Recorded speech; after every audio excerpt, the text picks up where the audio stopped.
That's one small step for man, one giant leap for mankind. The British Constitution provides that taxation and representation shall go together. Therefore, women taxpayers are entitled to vote. I have a dream today.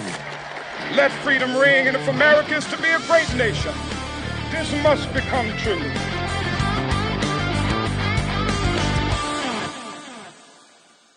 Hi there, and welcome to episode 62 of Only Human.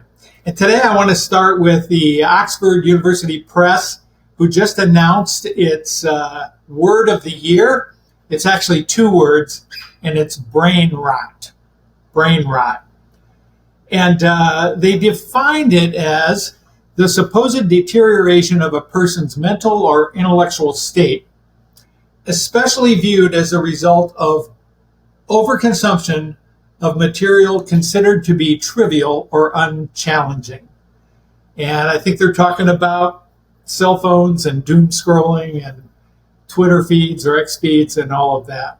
So today I think it's appropriate we continue our series on some things that can maybe be a cure for brain rot. And we're going to do that with a book by Daniel Pink called Drive.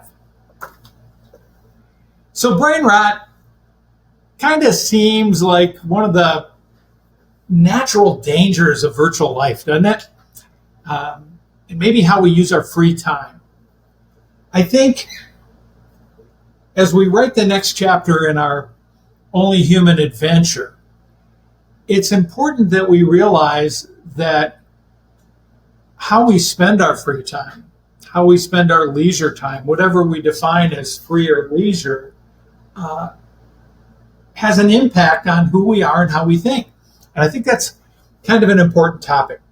Now, it's interesting in this article about the word of the year that we find out that brain rot has been around for a while, right? The first recorded use of it, according to the Oxford University Press, was by Henry David Thoreau and his famous book, Walden.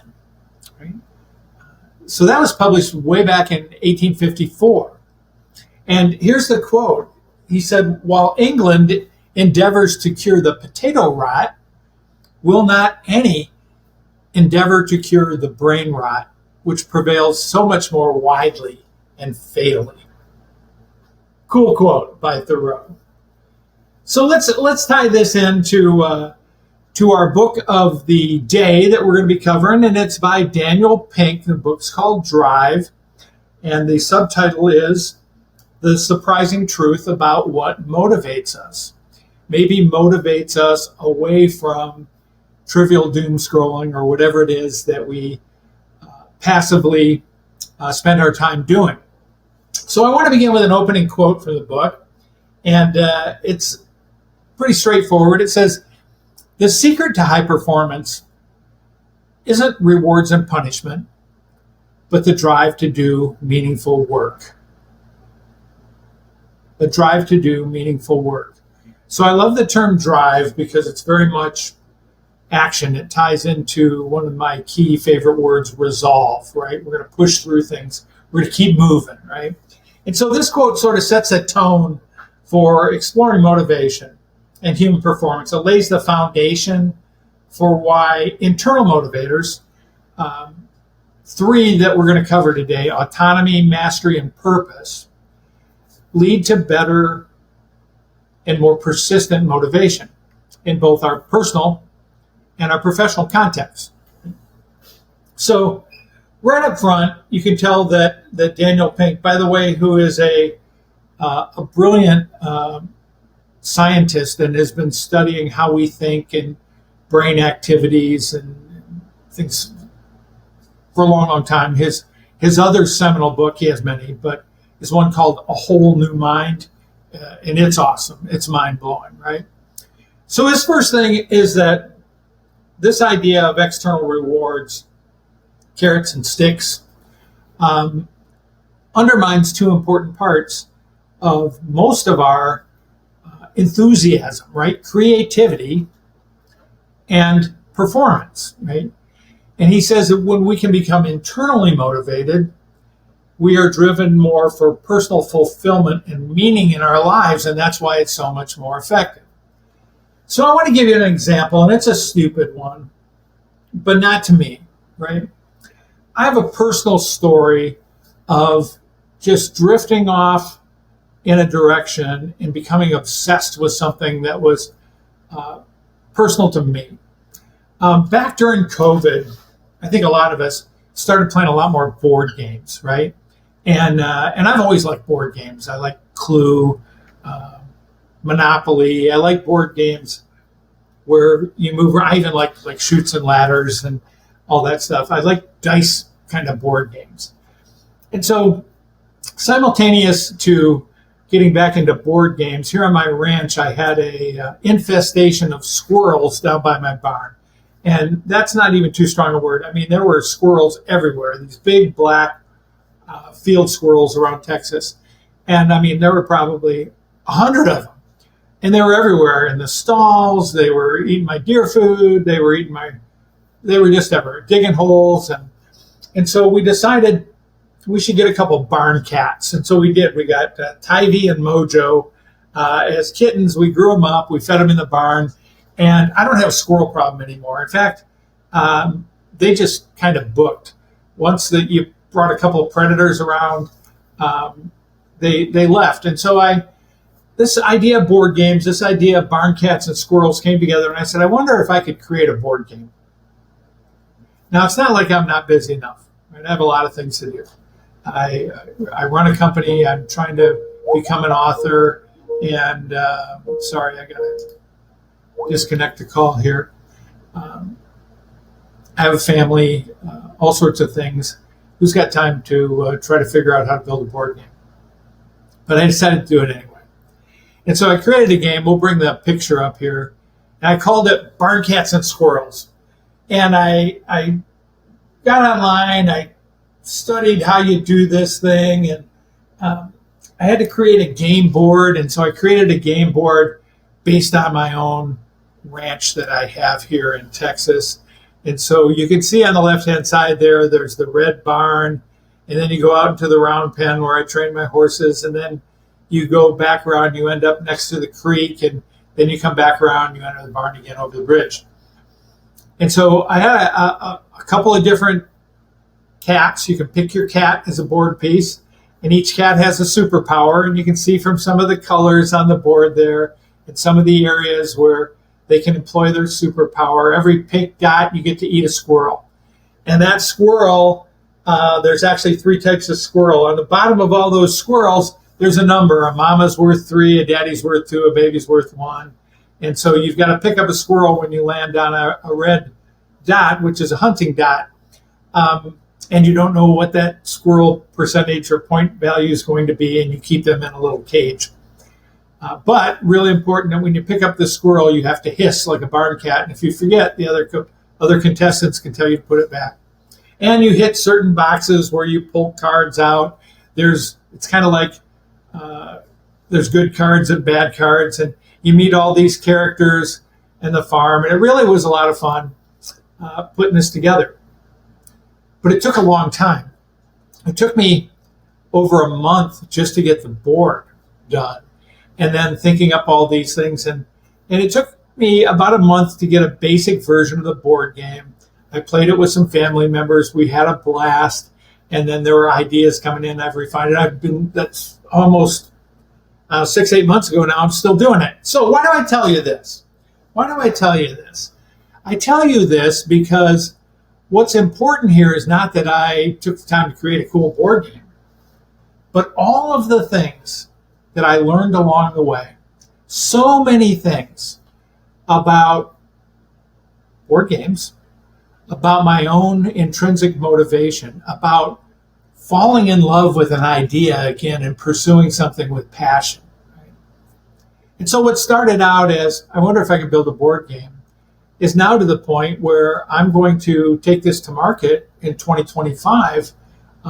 And now I'm studying the economics of all of this stuff, right? So I think there is definitely something when Daniel Pink tells us that internal motivation will provide that drive to move us forward. Right? So I don't know, you're probably not out there building board games, but there's probably something that we all have that catches our interest, right? I want to learn to play the guitar. I want to, whatever it is. I want to learn to write. I want to start a podcast, right?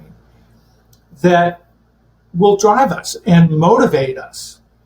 Now let's think about the flip side of that, the rewards and punishment motivation that, frankly, we often see at work, sometimes in our families, right? This idea is if you do this, you'll get a reward, or if you don't do this, you're going to get punished, right? There's a study that Pink references in his book. It was led by a psychologist named Edward Deci. And two groups were tasked to solve a puzzle, right? One group was paid for their work, and the other group was not. When the payment stopped, the paid group lost entire interest in solving the puzzle. But the unpaid group had fallen in love with the idea of solving puzzles, and they continued just because of the joy of the challenge. Isn't that intriguing? Because so often we're told to set goals and provide rewards for ourselves or others if we're in a supervisory position. And this appears to fly in the face of all of that, right? All of that. I mean, one of the things I've learned from being a writer is that I write best when I have no deadlines, right? And that's a problem when you start to be able to sell books and you end up with a publisher, and I get the email or the phone call and says, okay, when do you think you can have this done? Because we have to build the marketing plan. We have to set it up for printing and distribution. And we got to update our website. So give us a date. And I always resisted that. And they always said, give us a date. And so I try to give myself a date far enough in the future where I can do a great job. But it doesn't matter, because once that date is there, I have an external requirement to meet it, right? And so for me, deadline-driven writing, which as a journalist, I also write for magazines, annoys me, right? And I believe it takes some of the joy and creativity out of something that I began doing purely for the joy and creativity. But I think that's part of being a professional, right? Eventually, you've got products that you have to produce. You've got things that you need to get done. And so there has to be some balance, right, between meeting the requirements and the demands of your work and also staying internally motivated to do it well. Also in the book, Pink looks at a lot of big organizations and what they do to encourage like innovation and keep people engaged. And he uses Microsoft as a negative example because he said, no matter how big the bonuses were, employees' creativity dwindled when they focused on bonuses tied to goals, right? Because it was tied to short-term thinking. I'll give you another example in a minute on what Google and FedEx do to encourage that kind of thinking, but I don't want to get ahead of myself. So I think, to be fair, external motivators like bonuses and rewards are effective for simple things, right? Repetitive mechanical tasks, because they don't require a lot of creativity. What they require is a lot of hard work, right? And so I think that it's well worth rewarding ourselves in our personal life for things like things you know you have to do, car maintenance, whatever it is. I could give you a bunch of examples, but you can create your own. So external rewards, I think, are good.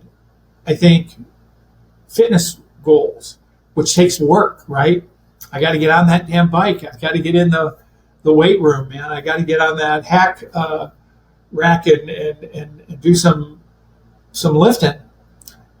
That's hard work. And so I set goals, right? When I can lift this much, I'm going to give myself something. When I drop to this weight, I'm going to celebrate with something. I think we can still use those for, like I say, simple repetitive tasks that involve hard work. But if we want to be creative, if we want to be innovative, we've got to get to that next thing, which is autonomy, right? The desire to direct our own lives. Key quote here from Daniel Pink. Control leads to compliance. Autonomy leads to engagement and creativity. So here's an example from Google that he uses. He discusses the success of Google's 20% time. 20% time. 1 hour out of 5, right? Which means at least 1 hour a day or hour and a half a day. Employees are allowed to work on a project that they're passionate about, not that they were assigned by their supervisor. And according to Pink, this has led to groundbreaking innovations. Gmail came out of this. Google News came out of this. So flowing back into some more personal examples here, I think it's critically important that we build into our schedules enough time for internally desired stuff, right? Building a board game.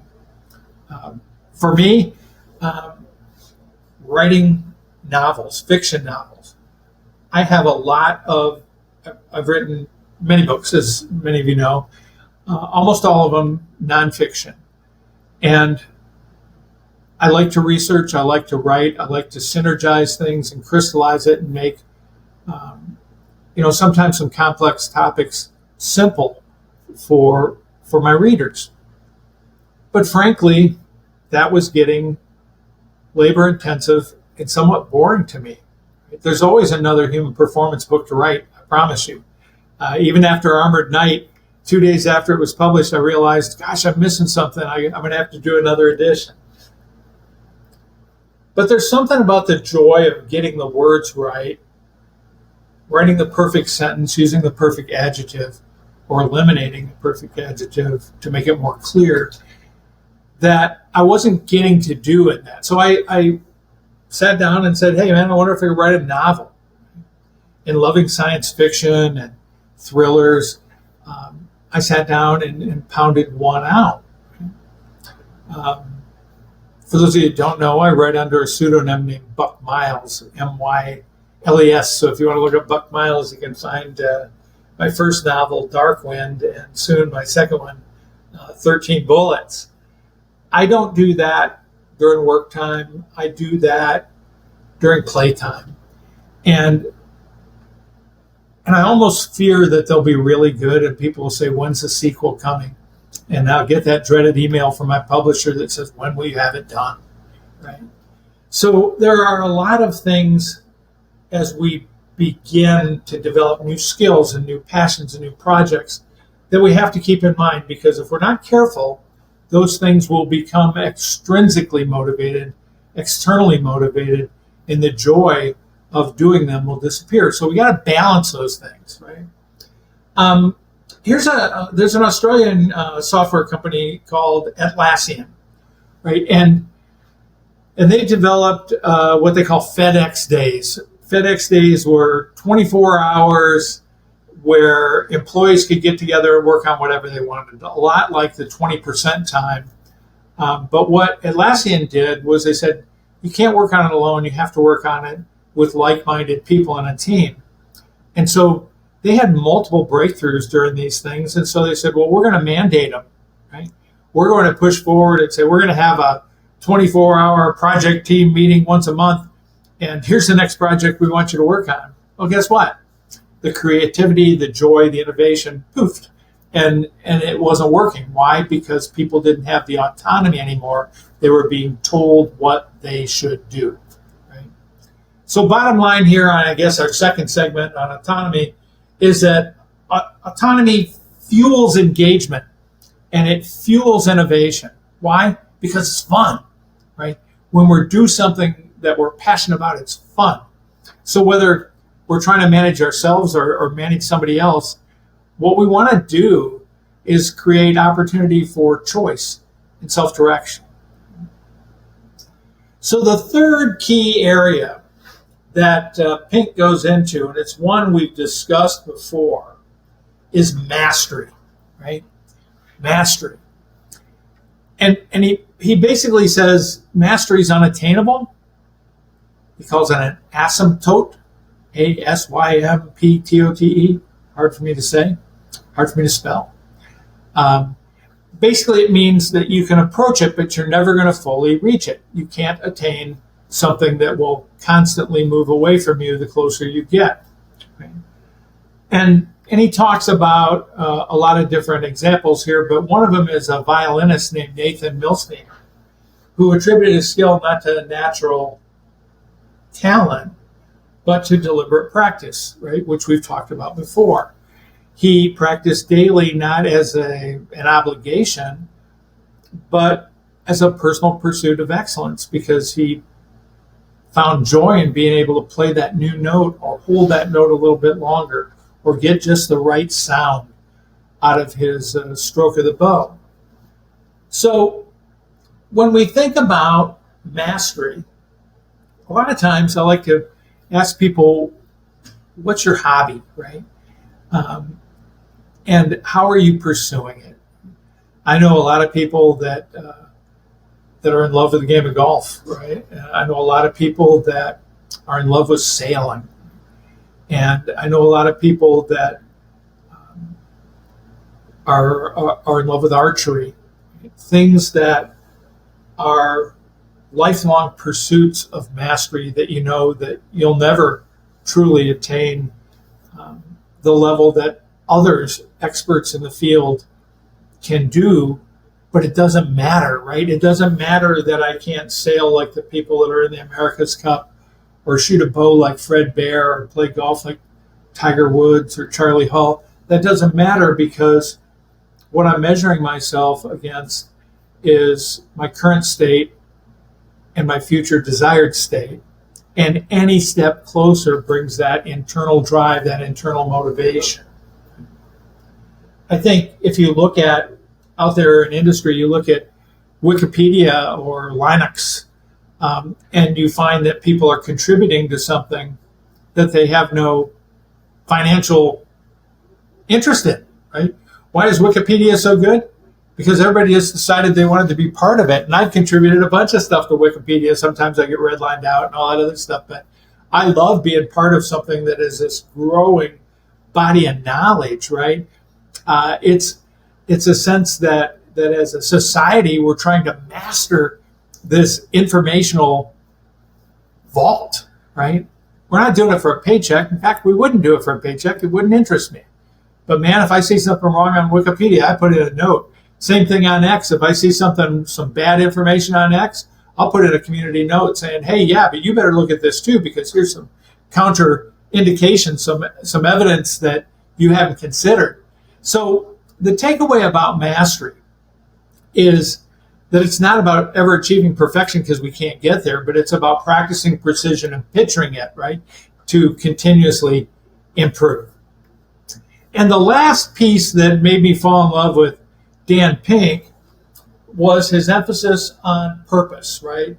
The need to do work that makes a difference to us as individuals. Here's the quote I pulled out. The most deeply motivated people, not to mention those who are the most productive, hitch their desires to a cause larger than themselves. And you've heard my personal life mission statement a bunch of times: to help as many as I can, in as many ways as I can, in as many places as I can, for as long as I can, and do it all for the glory of God. Now that anchors me to being able to do a lot of things and stay internally tied to my purpose, my need to make a difference, not for myself, but for someone else. Pink uses a lot of examples in his book. There's a company called Tom's Shoes. For every pair that they sell, they donate a pair for somebody in need. Right? So the people that are working on designing and manufacturing and all of this know that it's not just about the boss making more money or the shareholders making more money, that they're making a difference in real life. So we can all probably think of something that we do. I mean, some people give to charity, some people donate their clothes and used goods to, thrift stores, all of those things that we can and should be doing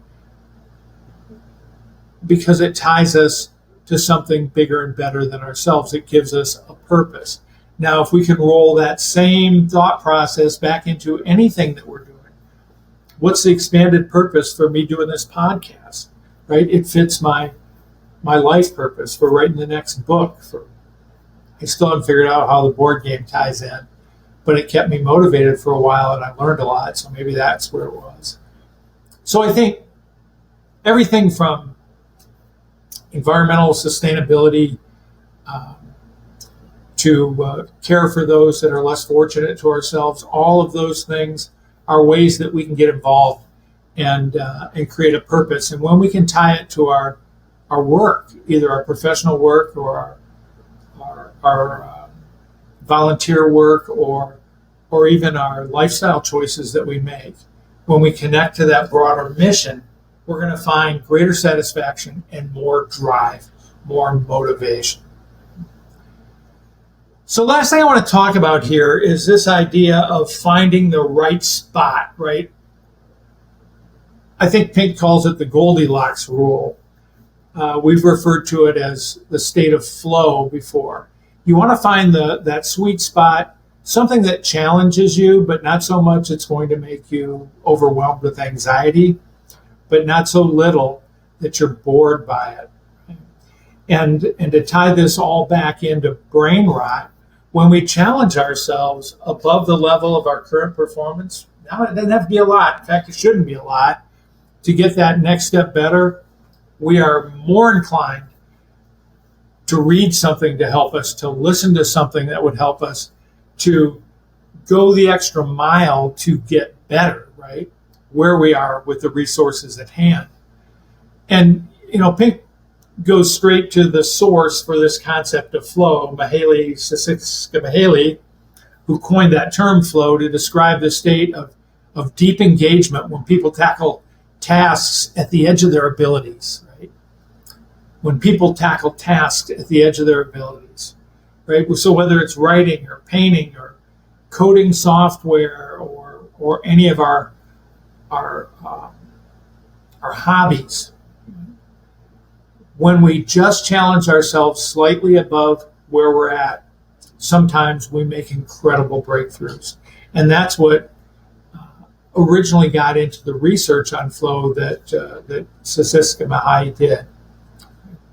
We've seen it in athletes, we've seen it in professionals, seen it in a lot of places.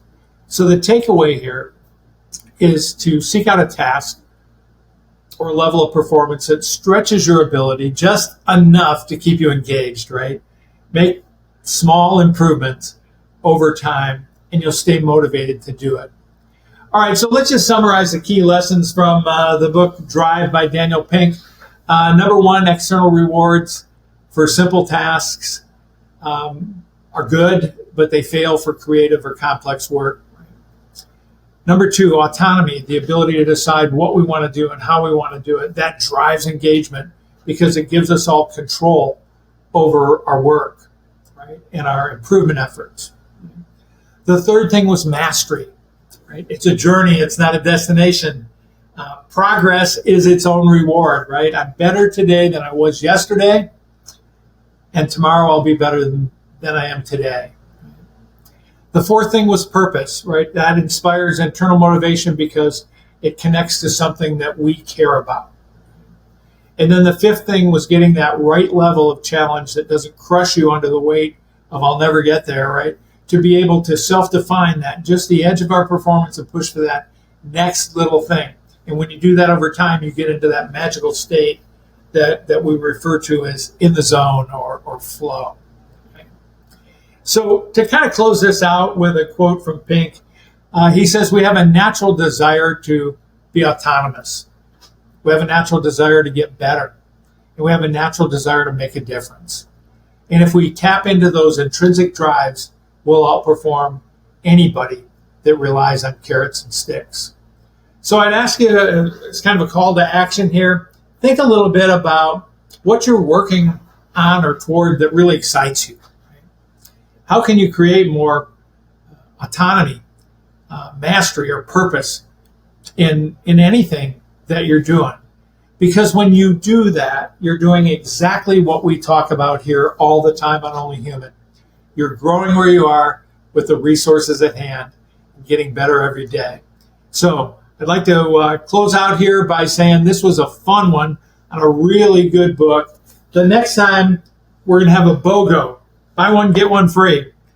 There's a book, oh my gosh, I thought I had it here. I guess I'm going to set it aside again, called Good Thinking, right? It's by Denise Cummins. But when I Googled it up to try to find the picture of the cover, I found a second book called Good Thinking by a different guy. And so we're going to cover the book Good Thinking, but you're going to buy one and get one free because we're going to cover them both. And they both have really interesting takes on how we develop an antidote to brain rot, how we can get re-engaged with things that will allow us to think critically, think on our own, evaluate evidence, on and on and on. So thanks so much for joining us here on Only Human. Like always, please like, share, keep the conversation going. Tell us what you'd like to hear in the future, and we will see you soon.